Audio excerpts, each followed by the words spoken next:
बुशरा बीबी का पैगाम बाहर आया और वहाँ से पता चला कि इमरान खान साहब की हालत क्या है और उनकी आंख के हवाले से जो हुकूमत दावे कर रही है वो दावे कितने दुरुस्त हैं। सबसे पहले तो जो बुशरा बीबी की बहन है मरियम रियाज वट्टू, उनका स्टेटमेंट आप सुन लीजिए, फिर मैं आपको बताता हूँ इमरान खान की बहनें क्या कह रही हैं और इमरान खान साहब की अहलिया बुशरा बीबी ने जेल से क्या पैगाम भिजवाया है और इमरान खान साहब की हालत कैसी है, ख़ास तौर पे उनकी बिनाई जिस आंख की मुतासर हुई है वहाँ मामलात कैसे हैं। एक तो मैं पहले आपको ये क्लियर कर दूं कि जो प्रेस रिलीज़ जारी की गई अस्पताल की इंतज़ामिया की जानिब से, यानी पिम्स ने रात गए एक प्रेस रिलीज़ जारी की थी। हालांकि रात गए कौन जारी करता है, कोई पीआरओ भी नहीं होता, कोई डिपार्टमेंट भी नहीं होता, लेकिन वो पहले से ही बनाया हुआ एक पेज उन्होंने जारी कर दिया था। तो वो जो पिम्स की जानिब से एक प्रेस रिलीज़ जारी की गई उसमें इमरान खान साहब की आंख के हवाले से कोई तफसीलात मौजूद नहीं है, यानी उसमें नहीं बताया गया कि कितने % उनकी हालत आंख की बेहतर है और किस हद तक बेहतर है। तो ऐसी कोई रिपोर्ट हमारे सामने नहीं है जिसमें हुकूमत ये दावा कर रही हो या डॉक्टर्स ये दावा कर रहे हो कि इमरान खान साहब की आंख ठीक हो रही है या पहले से बेहतर है या बेहतरी की तरफ जा रही है। अब मरियम रियाज वट्टू साहिबा का जो स्टेटमेंट है वो कहती है मेरी भाभी और बुशरा बीबी की बेटी के ख़ानदान ने बुशरा बीबी से मुलाकात की और चूँकि खान साहब को कल रात ही दूसरी इंजेक्शन लगाई गई है, इसलिए अभी ये कहना कबल अज़ वक्त है कि इसका कोई असर हुआ है या नहीं। इनकी आंख अभी भी सूजी हुई है और इनकी हालत गुज़िश्ता हफ्ते से बदस्तूर वैसी ही है जैसी पहले थी। खान साहब ने एक बार फिर जोर दिया है कि उनकी बहनें जो इनके वकला के साथ काम कर रही हैं फौरी इजाज़त के लिए दरख्वास्तें दायर करें ताकि उनके ज़ाती डॉक्टर्स उनका मुआयना कर सकें। ये जनाब मरियम रियाज भट्टू साहिबा ने कहा, जो बुशरा बीबी की बहन है। उज़मा खानम जो इमरान खान की बहन है, उन्होंने एक ऐसा स्टेटमेंट दिया है जहां से शक्कू व शुबात मजीद बढ़ जाते हैं। उन्होंने कहा जी हमें यकीन नहीं है कि इमरान खान के जो ब्लड टेस्ट किए गए हैं ये इमरान खान के हैं या किसी और के हैं। कौन से टेस्ट किए हैं, किसके सामने किए हैं, टेस्ट का रिजल्ट इमरान खान का रिजल्ट है या किसी और का है। जब तक इन लोगों के सामने टेस्ट नहीं होंगे जिन पर हमें एतबार है तब तक हमें तसल्ली नहीं होगी। ये जो छुपा रहे हैं इसके पीछे क्या वजह है। देखें, ये इमरान खान वज़ीर आज़म पाकिस्तान थे जब नवाज शरीफ साहब के जाली टेस्ट करके उन्हें बताया गया कि इनके तो प्लेटलेट्स बेड़े गर्क हो गया और हर थोड़ी देर के बाद एक जाली टेस्ट आ जाता था और दबाव मज़ीद बढ़ जाता था। अदालतों के अंदर मामला जा रहे थे, मीडिया के अंदर मामला जा रहे थे, हत्ता कि कैबिनेट को बैठ के फैसला करना पड़ा कि नवाज शरीफ के साथ करना क्या है। फिर अदालत को एक स्टाम्प पेपर देकर इमरान खान से इजाज़त लेकर नवाज शरीफ साहब पाकिस्तान से बाहर चले गए। फिर एस्टेब्लिशमेंट के जो बहुत करीबी शख्स हैं फैसल वाडा, बल्कि वो खुद एस्टेब्लिशमेंट के अंदर ही होते हैं, तो फैसल वाडा ने ये इंकशाफ किया कि नवाज शरीफ का जो खून था वो नवाज शरीफ का नहीं था, बल्कि कुछ लोगों ने यहाँ तक बताया कि वो किसी जानवर का खून था और नवाज शरीफ की जाली रिपोर्टें बनाई गई थी। और हत्ता कि फैसल वाडा ने कहा वो रिपोर्टें तो घर बैठकर बनाई गई थी, उनका तो किसी लेबॉर्ट्री से ताल्लुक कोई नहीं था, तो जाली रिपोर्टें नवाज शरीफ की बनाई गई थी। तो जिन्होंने नवाज शरीफ की जाली रिपोर्टें बना के उस वक्त के वज़ीर आज़म इमरान खान को धोखा दिया, आज वही इमरान खान जेल के अंदर है तो वो अब धोखा नहीं दे सकते? बिल्कुल दे सकते हैं। जो वज़ीर आज़म को चीट कर सकते हैं, वो एक कैदी को चीट करने में उनको क्या प्रॉब्लम है, वो कर सकते हैं। अलीमा खानम का जो स्टेटमेंट है, क्योंकि अभी इमरान खान साहब की गैर मौजूदगी में अलीमा खानम ही फैमिली के मामलात को ऑलमोस्ट लीड करती हैं और उनका बयानिया जो है या उनका जो स्टेटमेंट है वो माना जाता है मुस्तरद। तो उन्होंने कहा जी इमरान खान ने पैगाम दिया कि उन्हें नज़र नहीं आ रहा, मेरे डॉक्टरों को मुझ तक रसाई दी जाए, ये है जी सिंपल बात। फिर उन्होंने कहा जी कि इमरान खान से आज भी किसी की मुलाकात नहीं हुई। अलीमा खान ने बहनों के साथ जो है वो बाद में बाहर आके गुफ्तगू की और बुशरा बीबी की मुलाकात उनकी फैमिली के साथ हुई, उनके ज़रिए से जो है वो ख़बर बाहर आई और इमरान खान साहब ने पैगाम दिया कि उन्हें नज़र नहीं आ रहा, मेरे डॉक्टरों को मुझ तक रसाई दी जाए। ये बात अलीमा खानम ने बताई बुशरा बीबी के ख़ानदान से पूछ कर। अब ये इमरान खान साहब की बहनें स्टेटमेंट दे रही हैं, बल्कि उन्हें चोट भी लग गई। नौरीन खानम को बड़ा अफसोसनाक, वो मैंने तस्वीर देखी, वीडियो देखी, बड़ी तकलीफ़ हुई मुझे भी।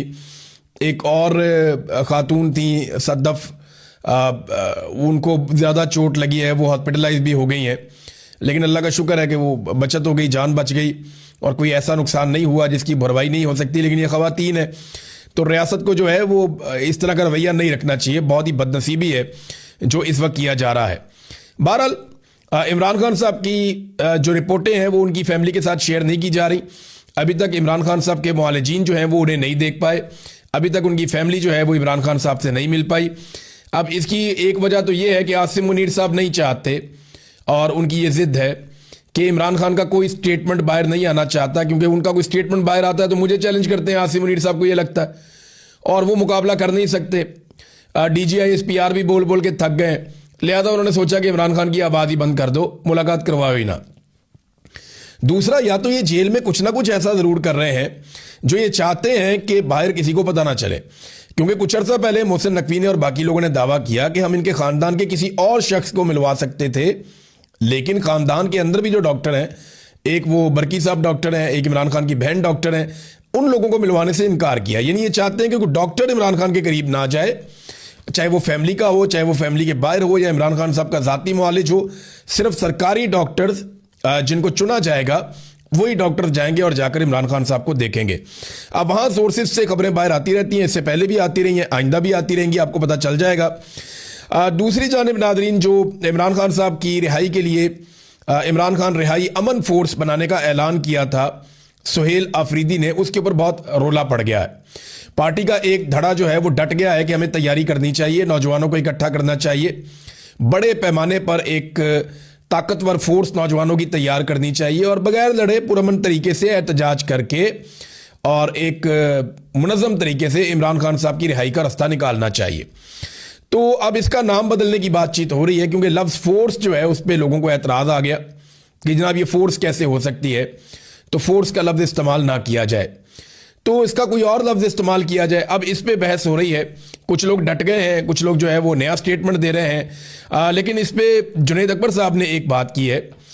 जुनैद अकबर साहब का कहना है, रिहाई फोर्स के नाम पर पार्टी में इख्तलाफ राय है, हम अब भी चाहते हैं कि मुज़ाकरात हों, लेकिन जब आप हमें दीवार के साथ लगाएंगे तो हमारे पास ऑप्शन ही क्या बचता है, हमारे पास वक्त बहुत कम है। तो उन्हें एहतजाज करना पड़ेगा, वो भी इस बात को समझते हैं। एक तरफ तो यह एहतजाज का मामला बढ़ता जा रहा है, दूसरी तरफ पाकिस्तान में दहशतगर्दी कंट्रोल नहीं हो पा रही और पाकिस्तान की इंटेलिजेंस एजेंसीज दहशतगर्दी को रोकने में नाकाम है। यानी वो कोशिश करते हैं, कुछ वाक़यात रुक भी जाते हैं, लेकिन वाक़यात लगातार बढ़ते चले जा रहे हैं दहशतगर्दी के, और इसी की वजह से पाकिस्तान ने अफगानिस्तान के अंदर दहशतगर्दों के कुछ ठिकानों के ऊपर अटैक किया। पाकिस्तान का कहना है कि वहाँ बड़े पैमाने पर दहशतगर्द मारे गए हैं, जबकि अफगानिस्तान का ये कहना है कि वहाँ पे सिविलियंस की हलाकतें हुई हैं। इंडिया जो है वो अफगानिस्तान के नैरेटिव को सपोर्ट कर रहा है, जैसा कि हम सबको पता था। तो अभी एक और दहशतगर्दी का वाक़या हुआ, ये बड़ा खौफनाक इंसिडेंट हुआ है भक्कर, ये खैबर पख्तूनख्वा और पंजाब को मिलाने वाली बैनुस्सूबाई दाजल चेक पोस्ट है एक, वहाँ पर खुदकुश हमला हुआ। बाकायदा इसकी वीडियो भी आ चुकी है कि कैसे वो खुदकुश हमलावर जो है वो आराम से चलता हुआ आता है और पुलिस के पास पहुँच के, चेक पोस्ट के पास, वो अपने आप को धमाके से उड़ा देता है। अच्छा, यहाँ पे 3 पुलिस एहलकारों की शहादत की इत्तला मिली इब्तदाई तौर पे, और कई पुलिस वाले जो है वो वहाँ पे ज़ख्मी भी हो गए, उन्हें अस्पतालों में मुंतकिल किया गया। तो ये अफसोसनाक वाक़या, भक्कर तक दहशतगर्द हैं, कुछ और इलाकों में भी पहले दहशतगर्दी के वाक़यात तवातर के साथ हो रहे हैं। इस्लामाबाद में दहशतगर्दी के 2 बड़े वाक़यात हुए हैं। ये बड़ी अफसोसनाक सूरत हाल है पाकिस्तान में, और पाकिस्तान के सिक्योरिटी इदारों और एजेंसियों के लिए बड़ा चैलेंज है। अब एक चीज़ मैं आपके सामने और रखना चाहता हूँ नाज़रीन, के पाकिस्तान जो है वो दहशतगर्दी के तमाम वाक़यात का इल्ज़ाम फितनतुल हिंदुस्तान के ऊपर लगाता है कि ये फितनतुल हिंदुस्तान है, फितनतुल खवारिज, फितनतुल हिंदुस्तान। तो मामला ये है कि अफगानिस्तान के ऊपर तो हम अटैक करते हैं और अफगानिस्तान के साथ तो हमने तिजारत बंद कर दी है, वो इसलिए कि ये फितनतुल हिंदुस्तान के जो दहशतगर्द हैं वहाँ से आते हैं, लेकिन फितना तो हिंदुस्तान का है पाकिस्तान के बकौल। तो पाकिस्तान अफगानिस्तान के साथ तो तिजारत बंद कर गया, लेकिन जहाँ से ये दहशतगर्द सपोर्ट जहाँ से मिलती है, जहाँ से पैसा मिलता है, जहाँ से वो ट्रेंड होते हैं बकौल पाकिस्तानी इंटेलिजेंस एजेंसियों की रिपोर्टों और पाकिस्तानी रियासत और हुकूमती इदारों के और हुकूमत के बयानिए के मुताबिक, तो उनके साथ तजारत पाकिस्तान ने बंद नहीं की। यानी अफगानिस्तान के साथ हमने तजारत इस लेवल तक बंद कर दी है कि इस वक्त सूरत हाल ये है कि गुज़िश्ता साल की निस्बत जो तजारत हमारी पिछले साल $560 मिलियन थी, वो अब $228 मिलियन रह गई है, यानी आधी से भी कम हो गई है। तो अफगानिस्तान के साथ हमने तजारत अब तो मुकम्मल ही बंद की हुई है, जबकि हिंदुस्तान के साथ हमारी तजारत अभी भी जारी है।